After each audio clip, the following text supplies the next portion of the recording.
Hi friends అందరైతే ఎట్లున్నారు బాగున్నారా? మేమైతే బాగానే ఉన్నాం.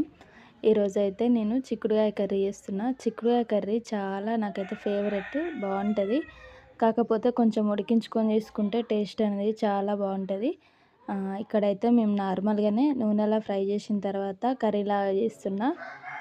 ఎక్కువ శాతం అయితే ఉడకబెడితే బాగుంటుంది. మరి మీరు ఎట్లా చేసుకుంటారో కామెంట్ చేయండి. ఒక 2 టమాటాలు వేసి కర్రీలాగా అయితే చేస్తున్నా.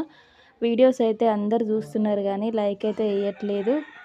కొత్తగా మన ఛానల్ని ఎవరైనా చూస్తున్నట్లయితే సబ్స్క్రైబ్ చేసుకోండి. కొంచెం చిన్నపిల్లలు ఉన్నారు కాబట్టి వీడియోస్ తీయడానికి కూడా ఇబ్బంది అవుతుంది. అందరు అర్థం చేసుకుంటారు అనుకుంటా. వీడియోస్ కూడా చాలా తక్కువ అయిపోయినాయి. ప్లీజ్ అందరైతే సపోర్ట్ చేయండి. ఫస్ట్ ఎట్లా చేసిరో అట్లనే మన వీడియోస్కి అయితే సపోర్ట్ చేసి ఇంకా ముందుకు తీసుకెళ్ళాలి. 1,00,000 మంది సబ్స్క్రైబర్స్ అంటే అవి మాటలు కాదు. ఇట్లనే మీ సపోర్ట్ అయితే ఎప్పుడు మాకు ఉండాలి. వీడియో నచ్చితే ఒక లైక్ చేయండి.